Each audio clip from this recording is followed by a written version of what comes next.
Confidence is preparation. Everything else is beyond our control.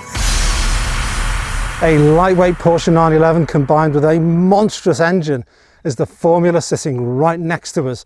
So how should I prepare to drive this brutal car, knowing all its power is sent to the rear wheels and knowing Porsche says this is simply the most powerful 911 they have ever built, and a car designed to be driven by race qualified drivers? Well, to find out this and to see what happens when a guy whose only recent qualification is obtaining a bus pass unleashes shock and awe, join me, Roger Bailey, on the GT2 RS thrill ride I've been waiting a long time for.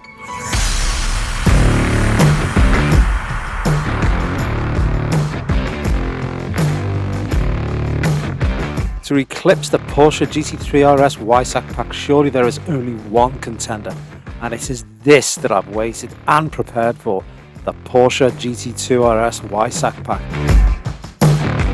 A car some say is the ultimate road-going 911, and accordingly our expectations are high. And don't think this is simply a GT3 RS with a tweaked Turbo S engine dropped in the tail, or indeed a Turbo S with its front drive disconnected. Oh no, this car has far more science engineered into it than that. Firstly, just look at this striking car with me, and just like the GT3 RS Weissach Pack, which we've just reviewed in the previous video, we can see genius in the GT2 details, like these ultra expensive paper-like magnesium wheels. We find the titanium roll cage a stupendous wing. In fact, we can find intriguing aero details wherever we care to look. Porsche has shaved the GT2's weight to below 1400 kilos. They dropped any notion of driver nannying kit, such as that four-wheel drive, and swapped out a number of steel panels for carbon fibre body parts, and they even lightened the turbo engine.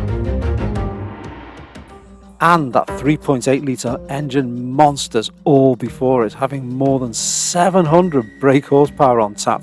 Yet despite what seems like madness for a road registered car, those figures can be deceptive, and here's why.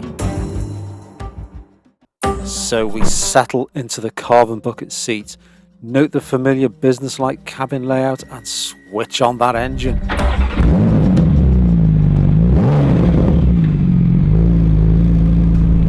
We hear no loudly growling engine, no gears whining away. Instead, we sense an almost civilized, smoothly running 911 engine ready to convey us on our way.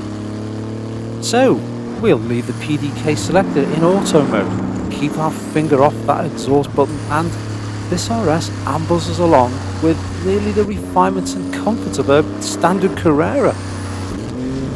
Once we have acclimatized to the red Alcantara lined cabin, having just previously taken in the vivid Miami blue paint, we find the interior to be very nicely trimmed. There's leather, carbon, and plenty of high quality fixtures and controls. And once on the move, the ride quality, while undeniably firm, is not GT3 RS hard.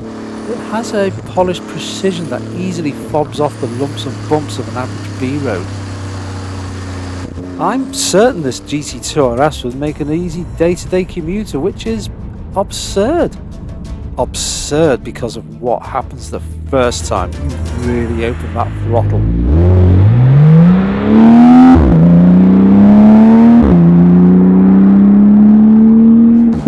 The ferocity is difficult to convey in words. There is no turbo lag, and yet it has all the glorious sensations you get from the traditional high boost turbo engine.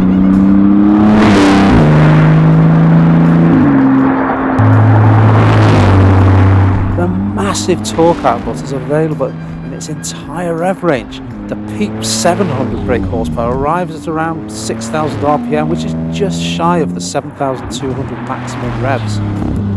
What this means is, when you stab down the throttle pedal hard, it thumps you in the back hard, it leaps forward.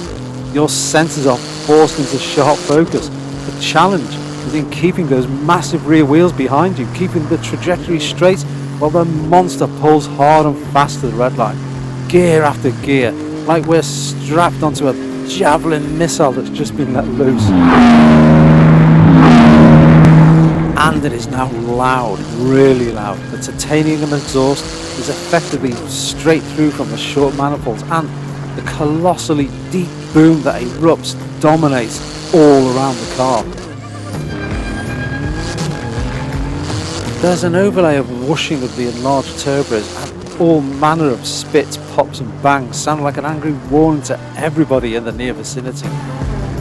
0 to 60 miles per hour is dispatched in a scarcely believable 2.6 seconds. 0 to 120 miles per hour, a raging 7.8 seconds. And if we keep at it like this, we're going to hit a top speed of 260 miles per hour. Nothing I've previously driven has been as savagely fast as this. Why am I now thinking the GT3 RS is no longer the default choice for Porsche's 991 lineup? Well, the mind-bending power and record-breaking Nordschleife lap time aside, this GT2 car is much about the user interface. It gives not just immense straight-line speed, it also gives handling balance, grip, stability, accessibility, in fact, all of the attributes only the very finest GT Porsches provide. Is it as razor sharp and vivacious as the GT2 RS Weissach Pack? Well, yes and no. Yes, these two share the top driver's car podium for sure. Yet, where the GT3 RS is hard, the GT2 RS offers respite from the craziness. And so, this most potent of Porsches turns out to be the most drivable monster you didn't have to be scared by. Technology is at play here, with the developments in stability control, throttle controls, and together with fine-tuning of the twin turbos, making for close control of what can be a wild ride. And despite all the science at play, the GT2 RS is a beautifully mechanical and tactile drive.